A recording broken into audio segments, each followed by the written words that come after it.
What is going on, guys? Welcome back to the Rantin Review Pro Wrestling, and we are continuing our New Japan Explained series for AEW fans.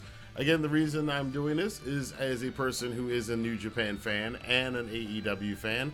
I know there are a lot of AEW fans who haven't watched New Japan in the past and aren't aware of the history, which in a lot of ways is also kind of the history of All Elite Wrestling. So, of course, with Forbidden Door coming up pretty soon, I wanted to highlight some of the wrestlers that are going to be on the show that fans might want to know a little bit about. In particular, this one we're talking about is SANADA, who will be defending the IWGP World Heavyweight Championship against Jungleboy Jack Perry in an open challenge that was made that Perry accepted. That'll be coming up at Forbidden Door. A rather curious challenge for the IWGP World Championship, but that is SANADA's career. Kind of not the way you thought it would go. But before we get into all of that, I want to let you guys know that you can help out the channel and help out other AEW fans who don't know much about New Japan but would like to learn something, at least about some of the guys they're going to be seeing at Forbidden Door. Hit the like button, subscribe button, and the notification bell. Share this video on Twitter, Facebook, Instagram, and wherever you talk about wrestling. As far as SANADA is concerned, SANADA, like I said, his path hasn't been quite a straight line for him to get to where he is right now, which is the IWGP World Heavyweight Champion. He did try out for the New Japan Dojo back in 2005. He didn't get accepted, so he went around to a lot of the other Japanese promotions, All Japan Pro Wrestling, Wrestle One. He was even in TNA for a time in the mid-2010s and did some other indies here and there, but it was during this time that SANADA kind of became a disciple of Keiji Mutoh, who us in the States know better as the Great Muta. And even to this day, SANADA uses some of Muto's moves, including the Shining Wizard and the Moonsault. And that kind of is a description of some of SANADA's style. You can describe SANADA's style as this kind of brutal gracefulness.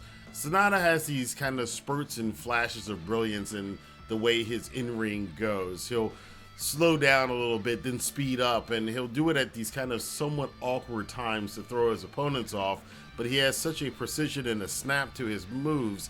A lot of people have described SANADA's style as elegant. This is a style that has been a benefit and a hindrance at times during SANADA's career. As he made his way through the other promotions, he finally wound up in New Japan Pro Wrestling as part of Los Ingobernables de Japon. In fact, his very first night when he showed up as a surprise, he helped Tetsuya Naito defeat Kazuchika Okada to become the IWGP World Heavyweight Champion at the time. And SANADA, along with Evil, Bushi, and Naito, became the first real solid version of Los Ingobernables de Japon, until, of course, later on they would get Hiromu Takahashi to round out the group. But SANADA had a unique place in there, and a lot of people have always said that SANADA was on his way up. When is SANADA going to get there? When is SANADA going to get here?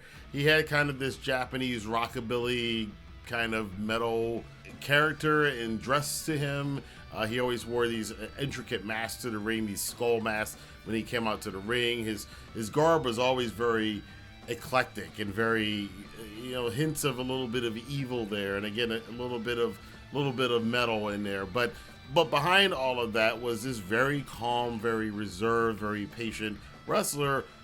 To some fans, think it might be a little bit too patient, and when the pushes have come for SANADA, they kind of have been squandered. He was in a G1 Climax final a couple of years ago against Kota Ibushi in a match that people were looking forward to as SANADA's arrival into the main event scene, and it didn't quite go that way.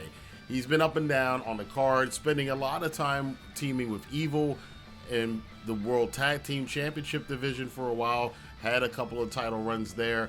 He's been the U.S. champion. He's had a couple other belts here and there, but none of SANADA's reigns, his individual reigns, his singles pushes ever seemed like he really reached the potential that people saw in him. This carried on here into 2023, and very early on in 2023, after suffering some major losses late last year and to early this year, people were starting to write SANADA off.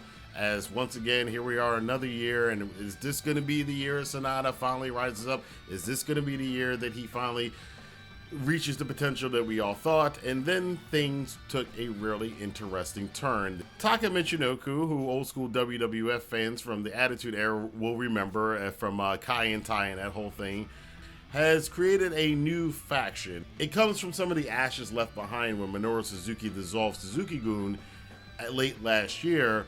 Taka decided to team up with Doki, Kanemaru, and Taichi to make a group called Just Four Guys. And they were kind of looked at as not a really serious threat. It was the first official announcement of a new faction in some time in New Japan, and this is what people got. A lot of people consider these guys mid-card or below, and what was Just Four Guys really going to do? Fast forward to the New Japan Cup in March, SANADA getting early wins, big wins in that tournament, including over Tetsuya Naito, and at which point he declared he was no longer part of Los Ingobernables de Japon. He was now part of Just Four Guys, which would then become, as Chris Charlton loves to sing, Just Five Guys. Still at this point, people weren't really taking Just Five Guys seriously. Again, even though SANADA had all the potential, he was still considered a mid-carder who, in recent times, has been flirting with the bottom of the mid-card.